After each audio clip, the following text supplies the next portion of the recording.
Hi, and thanks so much for joining us for this month's River Reflections. I'm really excited to have y'all joining in on Facebook Live. This month, we're talking about water pollution. We've got some fantastic folks in Travis County and the city of Austin with us today. I'm really excited to host this one. It's going to be a good one. I'm Scott. I'm the Director of Outreach and Operations for the Colorado River Alliance. We obviously touch on water pollution a lot with our students we teach through our Red Bud program and our Mobile River program. So I'm happy to get to talk about this. This is a tie-in with our Lake Travis cleanup going on all this week. We had folks out there on Sunday out at the parks and diving in the lake, getting some trash out. And we have had folks cleaning up in their homes, being virtual volunteers, cleaning up in their neighborhoods and their local parks all over the county. So I'm really excited to tie this education piece back to why those cleanups are important, why water is important, and all those fun things that we're going to get into. So first, I'd like to go ahead and introduce our speakers. We've got Travis County Commissioner Brigid Shea with us today. She waved, excellent. We've got Travis County Environmental Program Manager Emily Ackland with us today, and City of Austin Watershed Protection Department's Education Manager, Jessica Wilson. If y'all could go ahead and introduce yourselves, starting with Commissioner Shea, that'd be great. Hi, thanks so much, Scott. I really appreciate you doing this program and inviting me and this great panel to participate. I actually came to Texas in 1988 because of climate change and because of the testimony of a scientist. It was Dr. James Hansen, who was at the time the head of NASA's Goddard Space Institute. And he testified to Congress in the summer of 1988 that they'd been tracking a phenomenon for a while and finally realized that it was the burning of fossil fuels that were creating a blanket of pollution around the planet. And it was trapping the heat from the sun. And if it went unchecked, it would make the planet uninhabitable for humans. And that changed my life. I was working in Washington as a national press secretary. I'd been a journalist for a dozen years before that. And I dropped what I was doing and said, we all have to work on this or we can measure our coffins and get in. And that's how I ended up in Texas. I came to help start a statewide environmental organization here. And I've been passionate and working on climate issues for the last 32 years since 1988. So a lot of ups and downs. And I've had many wonderful opportunities along the way. I had the privilege to head up SOS, which was our community's great David and Goliath story, where the ordinary residents of Austin protected Barton Springs by passing the SOS law. And I have the privilege now to be a Travis County Commissioner. I'm in my second term, my second four-year term. I was unopposed, so I get to tell everybody I got 100% of the vote. But I'm really delighted to be here today and to share with this great panel and any questions that might come in. So thanks for having me. Certainly, thanks for being here. And next, Jessica, if you could introduce yourself a little bit. Absolutely. So one of the things that drew me to Austin was the clear water and that you could swim in it. When I was looking for places to go to university, I was, of course, motivated by academics and other things, but really on a personal level, I loved that there was Barton Springs and Bull Creek, and it was something that was rejuvenating to me. So that's what drew me to Austin. And like so many people who came to go to school here, I stayed. And so out of school, I worked with Keep Austin Beautiful for many years and was able to continue that passion for working with water. I used to work on the Lake Travis underwater cleanup. But I was also able to have the freedom to create some programs like the Adopt a Creek program and Clean Lady Bird Lake, where we really found ways where the community could be involved in stewarding this resource.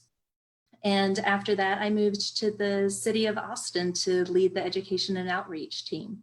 So I'm fortunate to work with a large group of passionate and talented staff where we reach thousands of kids every year with programs from elementary through high school. We're doing a little bit more in bridging that green workforce development pathway beyond that.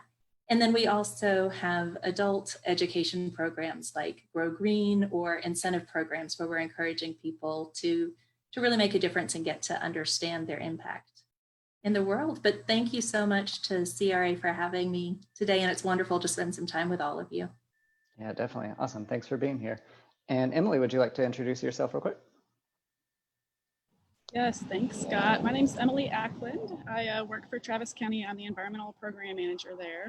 And basically, I manage the stormwater program, the air quality program, and the sustainability program. And I am coming to you live from Buchanan Dam, Texas, which is north of Austin. I live on Lake Buchanan, which is at the top of the Highland Lakes.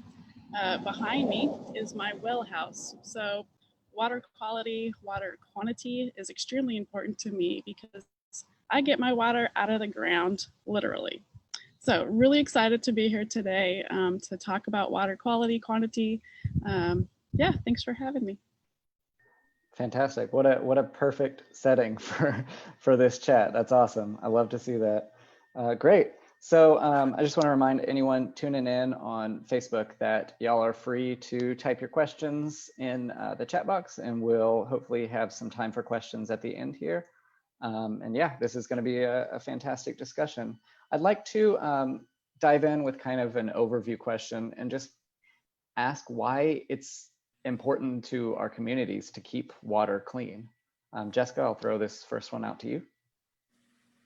Sure. So I think when I think about clean water or water in general, I think about life. It is the source of so much of it. And as we were talking before this panel began, I was born on the edge of the Kalahari Desert where we didn't have access to water the way where you just turn the tap on and it appears, or that there are creeks that have water in it or a river. And so from a young age, it really was something that resonated with me, how important it was. And the country I was born in, they even named their currency Pula, which in Tswana, that means rain, recognizing that it's the most valuable resource that we have. And so being in Austin, I think it is absolutely miraculous and beautiful and something that's taken for granted that we can go paddleboarding in the middle, or we can go ride our bike along a creek, or sit out at a restaurant and enjoy that view. And so having the clean water, it's important for the environment and our overall physical and mental well-being as well. And I think it also has a very positive economic impact on our region as we continue to have this amazing resource that's up to us to steward.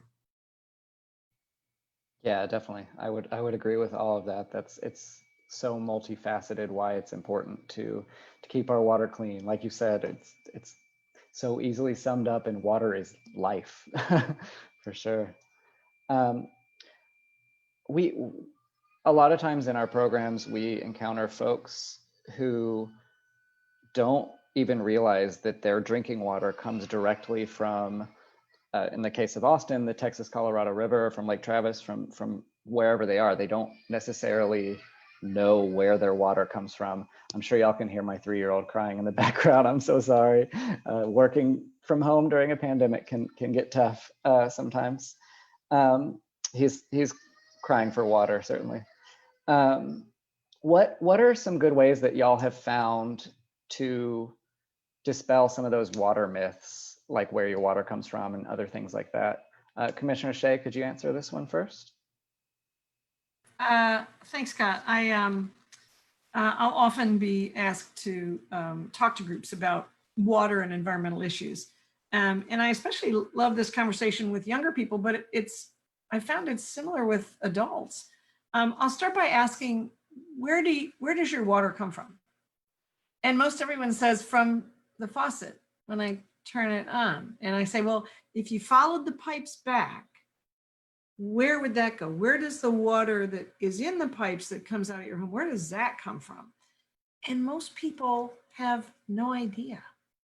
So for me, that's like the very first place you start is it's important to know where your water comes from. And several years back, before the city of Austin switched so that they're no longer taking water out of Town Lake or Ladybird Lake, I would say to people, have you ever walked along the hike and bike trail and noticed all the kind of junky stuff in the lake? And everybody would say yes. And I'd say, well, that's what you're drinking. And everybody was horrified. And I said, so that's why we work so hard to clean up the lakes, why we have an excellent program in the city for collecting people's trash, and especially trying to recycle. So we're not just burying that stuff in the ground, or worse, burning it. But it helps kind of, I think, connect for people that if they're walking along the hike and bike trail and they throw away some trash on the trail, that ends up in their drinking water. The same is true for Lake Austin, and that's why the lake cleanup is such an important thing. And my hat's off to all the people over the years who have been involved in growing this. And I want to actually give a special shout out to Sean Ackland, because she had, with Travis County, had such an important role in building and growing the Lake Travis cleanup. But I think when people get out and are literally, hands-on pulling the trash out of the lake, if they just keep in the top of their mind, this is where our drinking water comes from. So, discarded, motor oil containers and, other kinds of things that they find in the lake that clearly had some bad stuff in them. It's just important for people to make that connection that this ends up in your drinking water. And that's why it's important to understand where your water comes from, so that you can be a better steward of protecting that source of water. So it's a fun question to ask. I mean, when I go to a new community, I'll frequently ask people, where does your water come from? And it's really funny to hear most of them say, well, the faucet. And I say, no, if you follow the pipes back, what's the source of that water? And it's really an education for most people because they've never thought about it. So for instance, where Emily is on Lake Buchanan, that is one of the drinking water supply lakes in that Highland Lake chain. Lake Travis and all those lakes, Lake Marble Falls, Lake Buchanan, Inks Lake, they were all created when former President Johnson, when he was a senator, and then when he was a president, created the LCRA, the Lower Colorado River Authority, to both dam up the Colorado and prevent it from horrific flooding that happened with regularity, but also create electricity so that people in Central Texas could have access to electricity. This is one of the poorest regions in Texas, and people didn't have electricity. So that whole Highland Lake chain was created to both tame the floods, but also provide electricity. And Lake Buchanan and Lake Travis are the water supply lakes in that chain. So if people Google 2011 and Lake Travis in the drought or Lake Buchanan in the drought, that should also be part of basic education for people in our region, so they understand this water isn't guaranteed, because it nearly dried up in 2011, and we know our region is going to be hotter and drier in the future. So did that answer the question, Scott? Yeah, definitely. I think that's great. Just asking people the question first and then gauging where they are from there.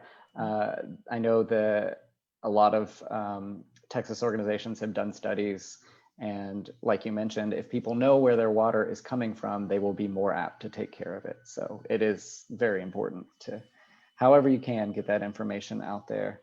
I'm curious if there's any other common myths or water misunderstandings that y'all have had to dispel, or that we should dispel here, that y'all have heard. Emily, I see you raising your hand. Go for it. Yeah, I love to talk about storm drains.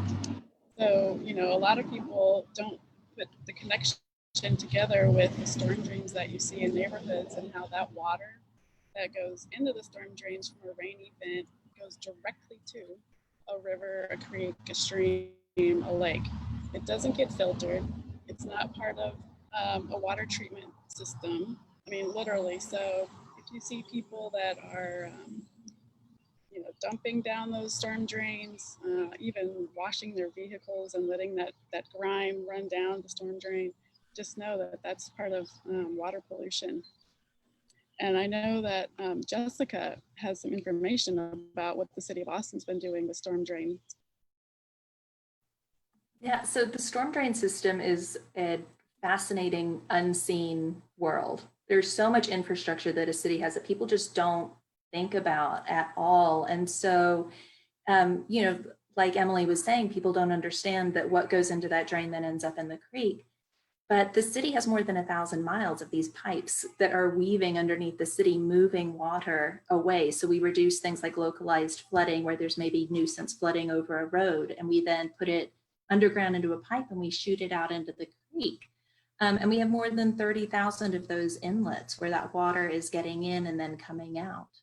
So in addition to it carrying everything that's washing off the land, it is also accumulating and then shooting out the end of that pipe at a very high speed and quantity compared to what you would typically see if water is slowed down and allowed to soak into the ground.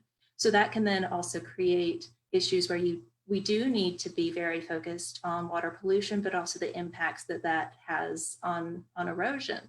So ideally, we want to keep the water where it is and soak it into the ground.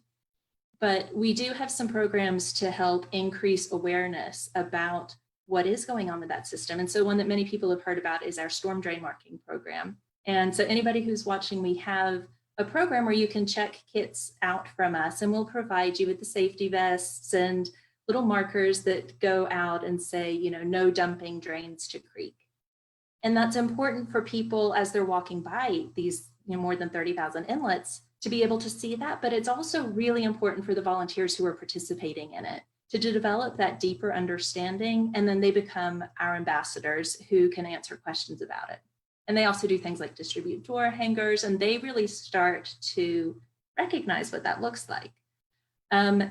The other piece of that I don't think people recognize is that really is infrastructure. And so while we want to make sure that there's no motor oil or those things going down in it, we also want to make sure that people are not putting all of their leaves in it.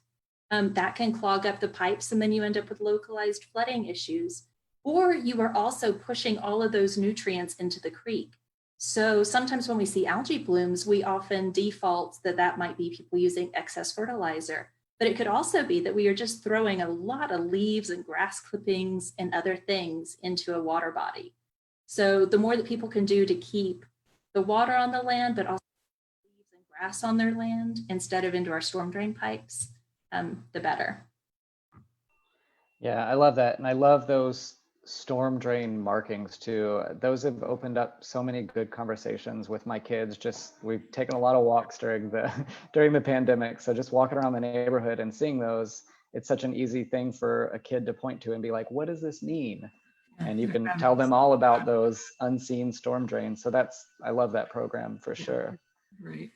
Speaking of talking to kids, that's a lot of what we do at the Alliance. We teach our future generations why it's important to protect and preserve these water resources. Scott, I can I ask know. a question? Yeah, go ahead. Is it useful for us to put things in the chat, like a link maybe to the storm drain kit program at the Watershed Department, the City of Austin, so people can access it? Will they, if this is archived and they watch it again, will they have access to the chat and the links? Yes, 100%. That is super helpful. Definitely after this is over, or if you want to shoot a text to someone at Travis County and ask them to throw it in the chat, that's either way.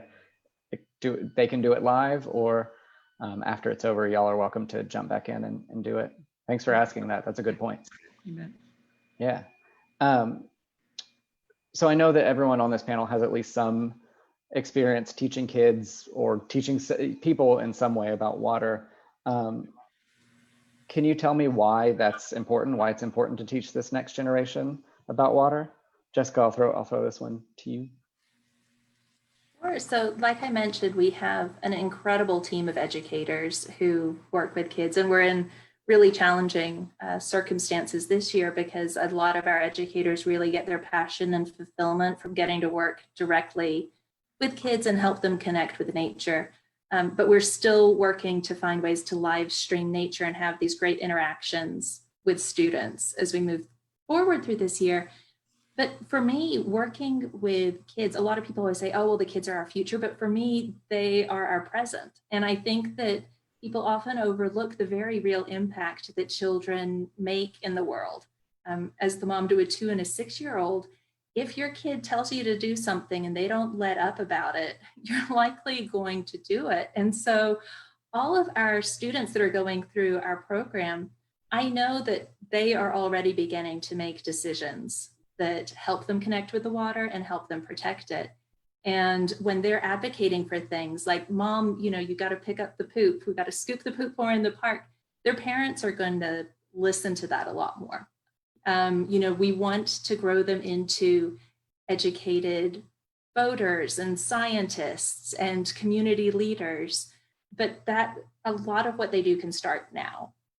And one example, because our team works a lot on water quality and erosion issues, but we also talk about flood and flood safety. And so one of my favorite anecdotes is after a program that we've been in, we have those little turn around, don't drown bracelets, and we'd given those to kids. And shortly after that, there was a big flood event and the kids in the back seat and the parents driving, and there's water over the road.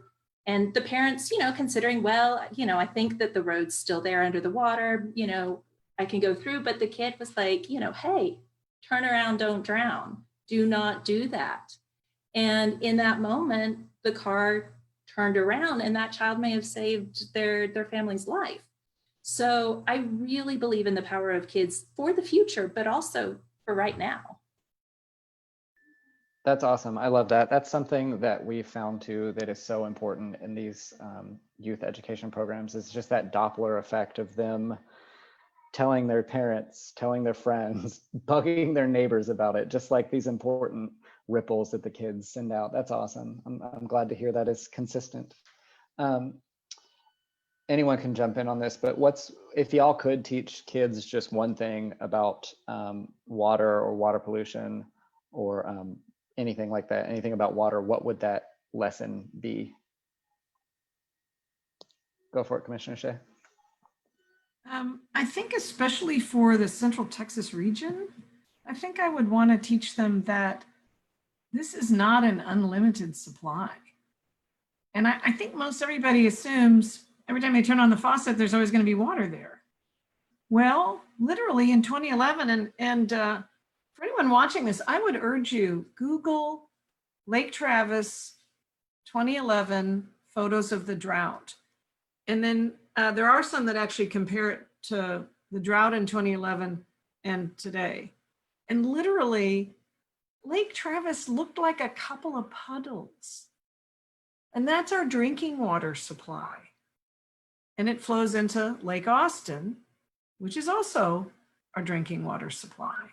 So if a drought causes our drinking water supply to dry up, we won't have readily available water. And literally every weather projection, every climate scenario says with certainty, our future in this region is hotter and drier.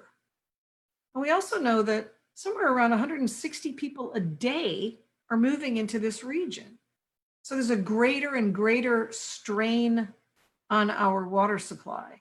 And I think it's absolutely crucial for children and everyone, but children really can be such, like you said, the Doppler effect, such a powerful push for their parents to change behavior. But everybody needs to understand this is a limited supply. And yes, we're going to have floods, we're going to have heavy rains. That's part of what's also happening with the climate. And all of the projections tell us that is happening, and it will get more and more extreme. We have intense rainfall and flooding. And the other side of that is intense drought and longer and more severe drought. So we know that's coming, and we just have to be much more responsible about how we use water. I can tell you at a institutional level with the county, for instance, but people can start asking this question wherever they work. The largest use of a building for water is, I know y'all will know the answer to this, but I actually asked a group of architects. I was a speaker for a award for green architectural design. And I asked the architects, what's the greatest use of water in a large building? And I was kind of surprised they didn't know. It's for air conditioning. It's not for hand washing or toilet flushing or even showers if you have them in your large building. So you look at all those big high-rise buildings downtown or anywhere, the greatest use of water in that building is for air conditioning. And they use it to evaporate off, and that's a complicated physics explanation, but it creates cooling. And so for the Travis County buildings downtown, we have 4 large ones, and we just swapped out the source of the water for the air conditioning. And instead of using treated drinking water, we use treated wastewater. Now, ultimately, that will have an impact on downstream flows in the Colorado River, because the bulk of the water that's in the Colorado downstream from Austin is treated wastewater. So we started using that as the water supply for our large buildings downtown. Nobody noticed. People don't drink the air conditioning supply water. It wasn't like anybody said, "Ooh, this water tastes funny." No, it's a non-potable, non-drinkable use. And we are literally permanently removing on the demand side of the Lake Travis water supply 10 million gallons a year from those 4 buildings. We've also swapped out the water supply for our jail, and that will save us 28 million gallons of water every year on the demand side. Now, ultimately, we're going to have to come up with air conditioning that's a lot more water efficient. But as an interim move, if UT did that, they use somewhere north of 300 million gallons for air conditioning on their campus. The state capitol complex, they're way north, 400 or 500 million gallons a year for air conditioning. If they just swapped out the water supply and used treated wastewater, which there's a lot of, we could save, knit together UT, the state capitol, the large buildings, a handful of them downtown, we could save over 1 billion gallons a year that can remain in the lakes and stretch out our drinking water supply. And that's something that every one of these institutions can do today. The hookup is there for them to convert to a purple pipe, which is the reuse, the treated wastewater line. And they just haven't done it. So I keep pointing this out every place I go so that somehow, perhaps, we can create the political will for UT and the state capitol complex to swap out their water supply for their air conditioning systems and preserve all that water in the lakes.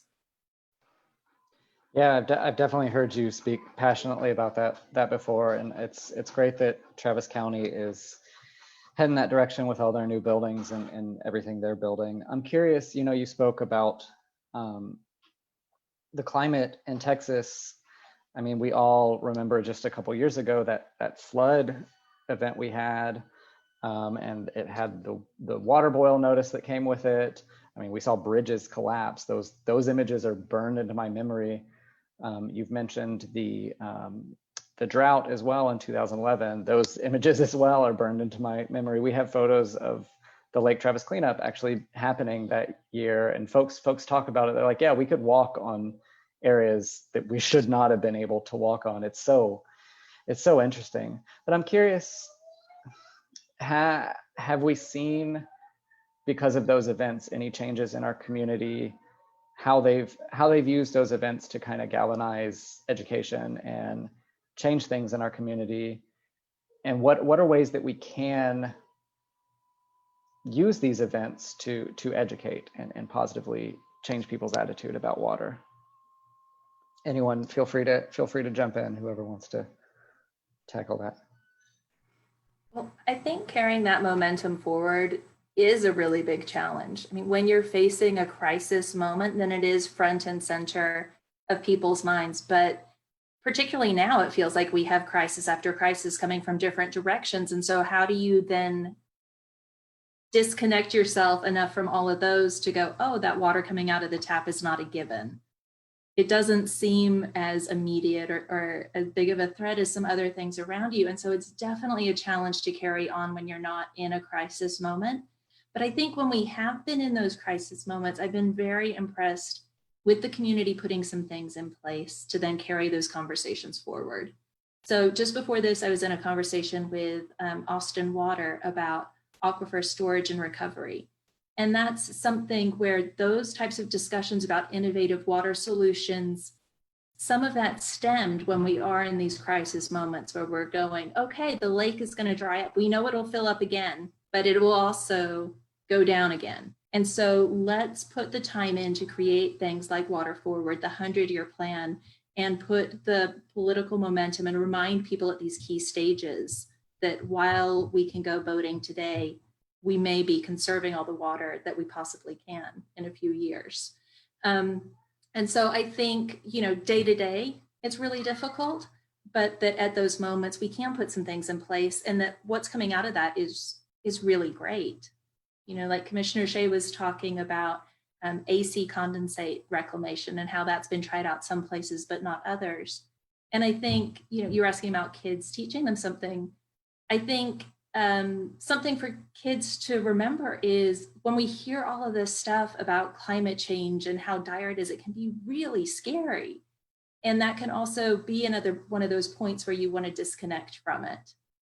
But there are we need innovators, and we need people to try, and we need people to find their passion and then to carry that through as people are looking at other things, and stuff like AC reclamation and taking a deeper look at how we store water in an aquifer from those moments when we have too much water so we can then use it when we don't have enough. I think there is some positive momentum in the community still. And Scott, I'd just jump in and say the Water Forward plan, I really appreciate the members of that Water Forward task force who worked so diligently to come up with that plan. But there's two actually ways of saving water related to air conditioning. One is capturing the condensate. And people have seen this and probably not known what it was. If you're walking down the street, when we used to be out in public and it was a hot day, but there was a pipe near the curb and there was water running out of it. That's the condensate literally that comes out of your air conditioning system, and it's distilled water. It's the purest water you can make. And we're just running it down the storm drains. But more and more systems are now recapturing that. A very large quantity of water that is substituted for the air conditioning supply water is the city's Purple Pipe program. And that is the city taking treated wastewater from their wastewater plant that they would otherwise discharge into the lake or the river and piping that through the city. They call it Purple Pipe because the pipe is colored purple so you won't confuse it with a drinking water supply, and piping that throughout the city and making it available to be used as your water supply for non-potable uses. And that's what Travis County has substituted for its air conditioning supply. And that's how we're able to save 10 million gallons a year of what would otherwise be treated drinking water straight from the lake. So there's two ways that water can be substituted or reused.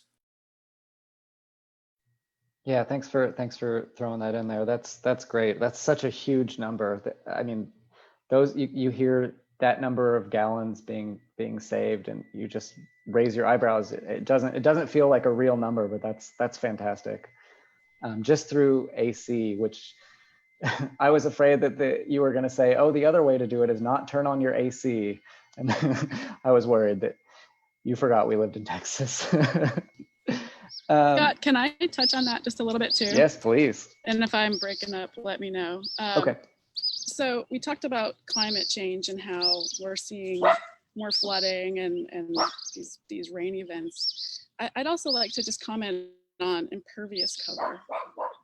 The more development that we're seeing in Austin, in the Austin area, the more trees that are being cut down and the more pavement that's being put in increases that impervious cover. And so what that means is that the rainwater that we do get doesn't soak into the ground, as Jessica was saying earlier.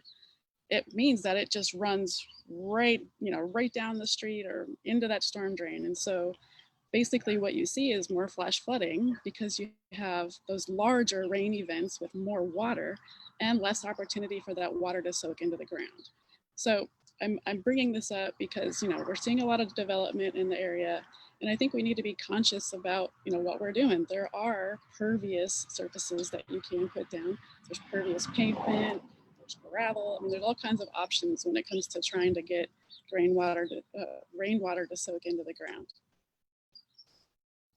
And if I can just expand on that, that was one of the key provisions of the Save Our Springs ordinance, the SOS ordinance that was passed in 1992 by a 65% margin. And it limits impervious cover in the watershed for Barton Springs for that very reason. Because if you pave everything over, all the crap that drips out of your car and ends up on a parking lot washes straight into your creeks and your rivers and your drinking water supply.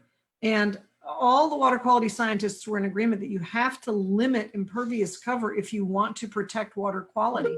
And that's one of the key provisions of SOS, is a limit on impervious cover. And I'm convinced 28, we passed it in 1992, 28 years later, it's the reason we can still swim in Barton Springs today. Yeah, thank you all for throwing out there. That's something we work to teach kids about with our mobile river, is the definition of runoff and the different covers that you can have and how those affect the watershed for sure. It's something that we tackle with middle schoolers. One thing I did want to add into that conversation is, there definitely is a correlation where we want to limit impervious cover, and we want to make sure that we have things in place like ponds that capture that runoff and again, slow that water down and get it to soak in. But one of the myths that I often hear is that the flash flooding is caused by it. And so we can't have flooding issues that are exacerbated by it, but we need to be mindful that we are in a flash flood alley. And so there's just geology in our area too that, that exists. So we have bedrock, and we have, like everybody's mentioned, this huge amount of rainfall that happens, and that's going to be exacerbated with climate change. So we will continue to have these just enormous flash flood events. And as we're doing planning as a city, that's why we're so mindful about trying to put in some of these controls when there is development that has impervious cover to try and capture it. And also, there have been so many changes in the way that development happens, where people used to build heavily in floodplains, and now we're going, look, that land needs to be there for the water to soak in, and we really value and respect everybody's lives. We need to build out of that. And actually, I want to brag for a minute on both the City of Austin and Travis County. The National Oceanic and Atmospheric Administration, NOAA, and OAA has been collecting actual rainfall measurements since the mid-90s to 2017. And they compiled that data into a new database called Atlas 14. And it has gone through all the peer review, all the scientific assessment. Everyone is in agreement. This is extremely accurate data. FEMA hasn't adopted it yet, but the City of Austin and Travis County adopted Atlas 14. And we use that overlay now when developers come in and say, I want to build a subdivision here. And we overlay Atlas 14 and say, well, sorry, a big portion of that development is in a floodplain. And so we won't allow it because that would endanger future residents of your subdivision. And for some people in Austin who've gotten a notice now that says, new information, your house is now in the floodplain, it's because of that Atlas 14 overlay. What it's done is made what had been a 500-year floodplain now a 100-year floodplain. And what was a 100-year floodplain now a 25-year floodplain. So it's helping people with actual measured data know the severity of the flooding that happens in our area. And I really congratulate both the City of Austin and Travis County for adopting that guideline. And I would just wish that FEMA would, so that more communities were saved from being built in harm's way going forward. Yeah, those are important conversations to have, especially here in Austin, where we see so many just random flooding events that happen. I want to get back a little bit to water pollution. This has been fantastic, just doing water nerd stuff with y'all. I love it. But I want to talk about water pollution a little more. And you touched on this a little bit earlier, Jessica, but people often think of water pollution just as like a beer can floating in the river or a plastic wrapper or something extremely visible like that. What are other forms of water pollution that y'all see that need to be talked about? I'd love to jump on this one. So my educational background is in biology. I have a master's degree in zoology. So one of the hidden ways that we see pollution is in our wildlife. I know that a lot of viewers love to fish. I'm sure some of y'all watching get out there on Lake Travis, fish. We've got bass tournaments up here on Buchanan. And, you know, if you take those fish home and you eat them, you're consuming all those toxins that the fish have consumed. And it doesn't start just at the fish level, it starts at the microinvertebrate level, those little insects and bugs that live on the banks, that live in the dirt. You know, the food chain is how those toxins just kind of keep compounding and multiplying. And when you get to fish, the larger organisms that we eat, that toxin level can be quite high. So to answer your question, you know, the fish that we eat, the wildlife that we eat, they are impacted by pollutants in the water, which in turn affect us.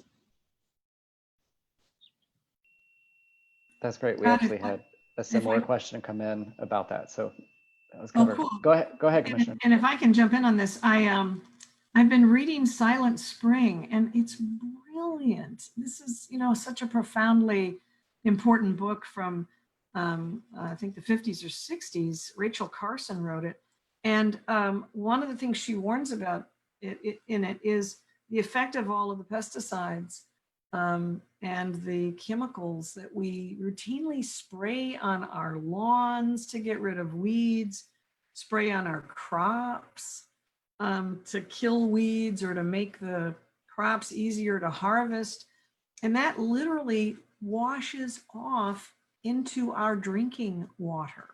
And one of the things that advocates have been raising as an issue is not every water supply does a full pesticide analysis of their drinking water. I know the city of Austin has stopped analyzing for pesticides because they've gotten kind of a high score in recent years, and the federal, I believe it's the Clean Water Act, allows them to skip the testing for pesticides because it can be kind of expensive if they get a clean rating for several years. But it's like a 5-year cycle. And honestly, I don't know how detailed the test is, but I just think it's a good idea for all the drinking water supplies to be regularly testing for the presence of pesticides in their drinking water, because we say it's safe, but if we're not testing for it because we don't have to, then what do we really know about what's in the drinking water? Yeah. And I think, Scott, you know, you were mentioning that you see, we call them floatables, like all the stuff that's floating in the water, and how that's really what people notice because it's what people see. So many of these other things that are not top of mind are unseen. And so another myth that I hear a lot is, well, if it's clear water, it's clean water. But a biologist who was on our team several years ago, you know, was like that they were much more likely to get in water that was maybe a little bit murky, but had fish and dragonflies around than they would be to get in something that was crystal clear and devoid of life, because a lot of what is impacting the water you don't see. Even bacteria. So we have the Scoop the Poop program, encouraging people to pick up their pet waste. You don't see that in the water. So you can't look at the water and say, oh, Bull Creek looks clean today, I can go for a swim. You cannot see the bacteria that's in there. And similar to what Commissioner Shea was saying with the pesticides and fertilizers that we put on our yard, that is a concern in Austin. And so it's why we have programs like my team runs the Grow Green program, where we really encourage people to practice earthwise gardening. And if you can plant those Texas tough plants and you have the right plant in the right place, you can have a beautiful garden that's full of hummingbirds and butterflies coming in, but it's also really, really good for the water, not because of what you're putting on it, but because of what you're not putting on it. And you let the ecosystem do its work. And then a pollutant that I don't think people recognize, but is an issue in a city that's rapidly developing, is sediment. So like bacteria, what I hear a lot of the time is, oh, well, it's dirt and that's natural. So that's not an issue. But that's something that, again, is drastically altering our creek system if we are disturbing soil and then the water is running off. So we do have controls that are supposed to be put in place with sediment fencing, but sometimes those overtop. Maybe the rain event is so strong that the water goes past that, or a developer might not have that in place. And so those are the types of things that the city really works on to try and address some of these pollutants that aren't at the top of people's minds.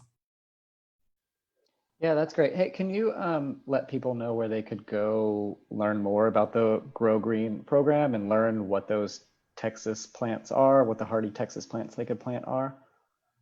Yeah, absolutely. I'll put some links into the chat for all of these outreach programs that we have. And also, if people notice some pollution around town, perhaps you see a creek and it's full of bubbles, or you notice oil that is about to wash into a storm drain. We have a 24-hour pollution hotline, which again, I'll put in the chat, but it's 512-974-2550. And if you call that in, we have people who do respond 24 hours a day to see if we can prevent it from getting into the creek, to clean it up, and also to investigate where that came from so we can work to prevent future spills. That's fantastic. I love that. Emily, I saw you raising your hand over there. Did you want to jump in on something? Yeah, I wanted to add, the question is the unseen pollutants.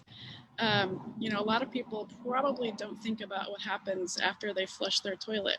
Well, that's water going usually to a septic system or to a water treatment plant. And so I just kind of want to put a plug in for our prescription drug take back event that's going on in Travis County this weekend, actually. Common myth that I think is probably being dispelled by now, but people used to be told to put their prescription drugs down the toilet to get them safely out of their home.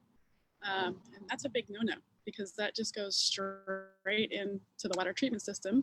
And, some of those drugs may not be removed from the water supply. So for those of you, who are familiar with water treatment plants, you know that the effluent goes right back into our water supply, right? So water gets treated and then it goes into a stream, a creek, a river, back into our water supply. So again, you can go to the Drug Enforcement Administration's website, type in prescription drug take back, and there are kiosks all over Travis County where you can drop off those prescription drugs. That's great. Thank you for plugging that event. That's going on this weekend, you said? Excellent. Great.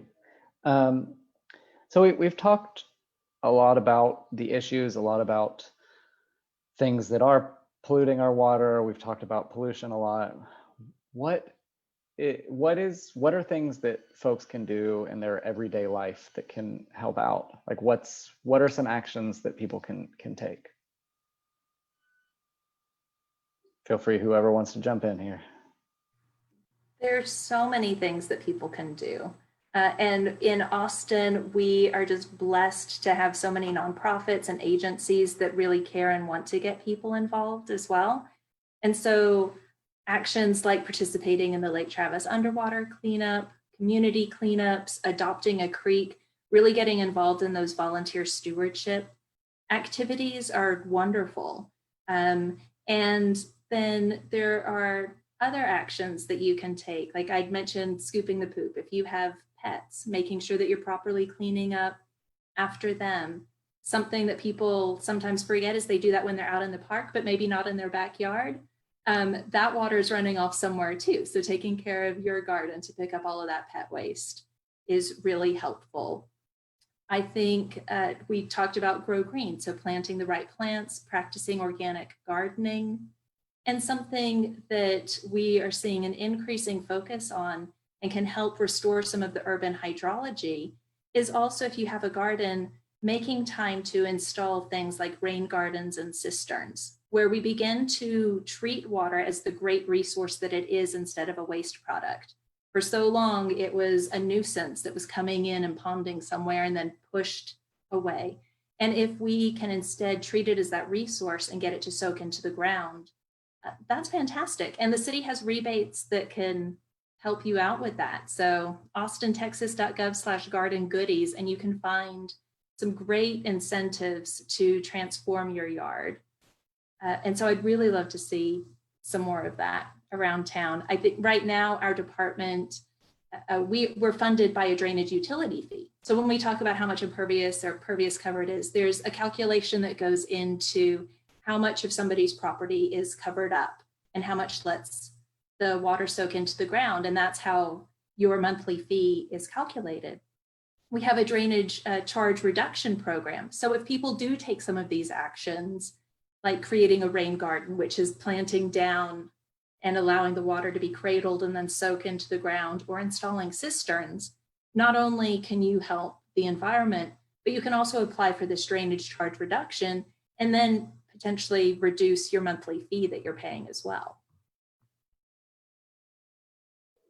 That's great. Anyone else have any good daily or just things that folks can do to help?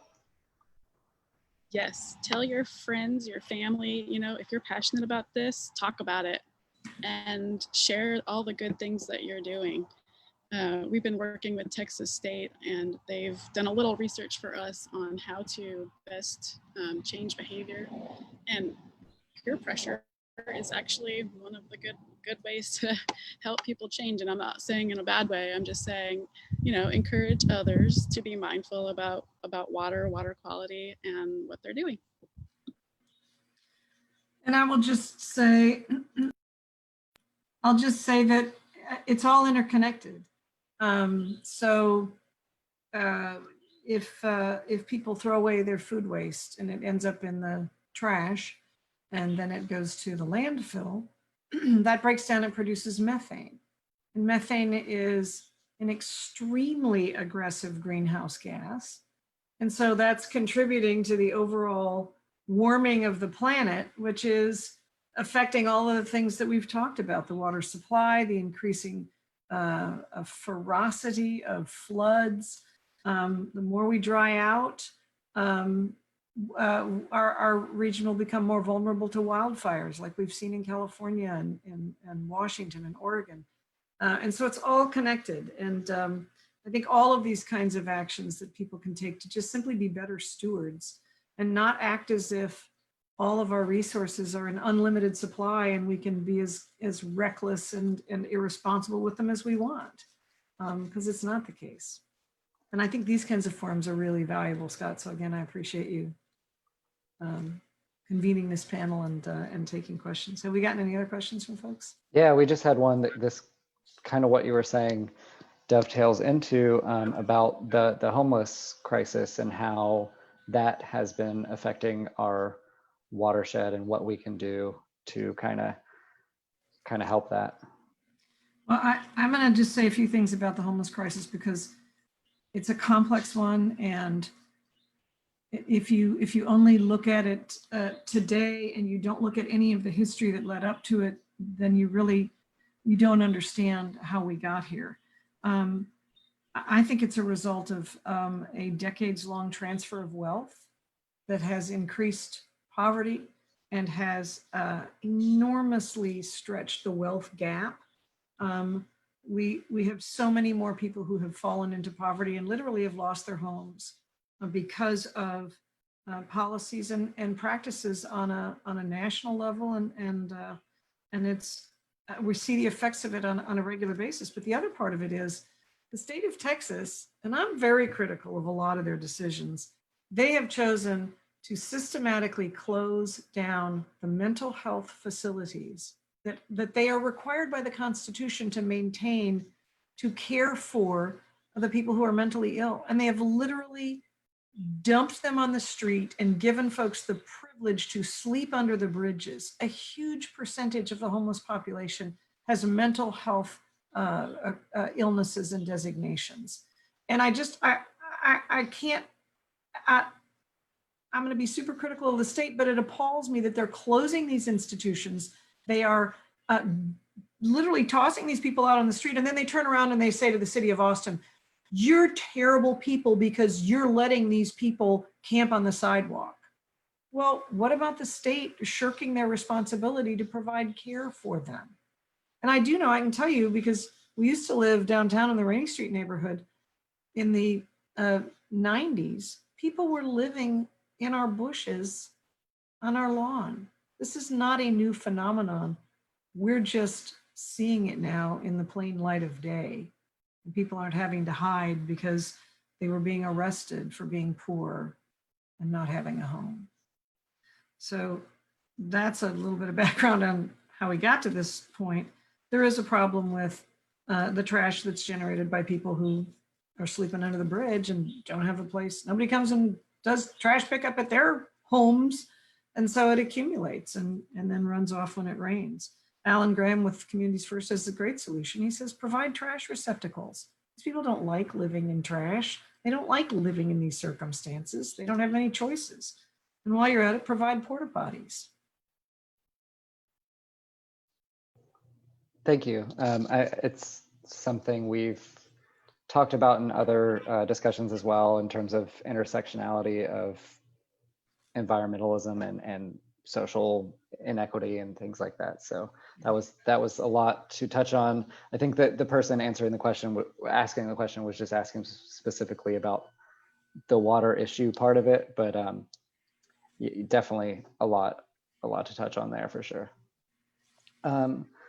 We are about out of time. I wanted to ask if there are any initiatives currently going on in Travis County and in the city, and anything y'all want to brag about or touch upon that I know y'all have already brought up several throughout the talk, but if there's any that any other ones that folks should know about, if y'all want to throw them out there. I have one, but I'll wait and see if others want to talk because I've been talking. I just want to say thank you to all for the Lake Travis cleanup. It's been an odd year, obviously, and so that event's been stretched out a little longer than it has in the past, but we still have great turnout. So if you're one of those volunteers, thank you, thank you, thank you. And I'm one of the site leaders for the Hippie Hollow area cleanup on Saturday morning. I want to say briefly, we, again, because so many things are connected, a big part of the source of pollution is from vehicles, both the emissions and the gunk that drips off of your internal combustion engine for your car. At the county, we have adopted a goal of achieving 75% telecommuting among eligible employees on a permanent basis. So we are contributing substantially to a reduction in traffic congestion, which produces a lot of the greenhouse gas emissions that are, warming the planet, and also the gunk that drips off your cars. And we've actually documented that we've improved productivity among employees and improved employee morale. And ultimately, we will save money on office space, but we're also keeping people safer because we're not forcing them to congregate unsafely together in office buildings. So that's another example of something that's connected. It might seem like it's unrelated, but it's connected. And I think I touched on a lot of the programs that we have available, and there are many more, so I'll add a lot of links into your chat. It's very important for community members to realize that this is ongoing, and so there are always community engagement forums and people genuinely looking for your feedback. And so again, in terms of getting involved, I think one of the most important things we can do that's incredibly timely right now is to participate in those conversations with leaders from departments, elected leaders, and to vote. That is voting your conscience and voting for the world that you believe in. And all of this is connected. You're right. That's the most important thing people can do is vote. Awesome. I love it. What a great ending to this. This was such a fantastic discussion. I really appreciate you all being a part of it. A lot of great insight. Everyone who's watching on Facebook, look for some good links to some of these things we discussed in the comments. If y'all have any questions about anything, follow up with me and I'll try and get folks connected. I just wanted to real quickly plug CRA's digital programs that we're doing right now. We have obviously switched all of our in-person field trip programs to be digital virtual field trips. We have some really cool programs. If you're a teacher out there looking for water science activities for your kids, definitely go to coloradoriver.org and check out our programs. We have 30-minute chunks of time available where we can teach those kids about important things about water, some of the things we discussed today and beyond. So thank you all so much. Enjoy the rest of y'all's day.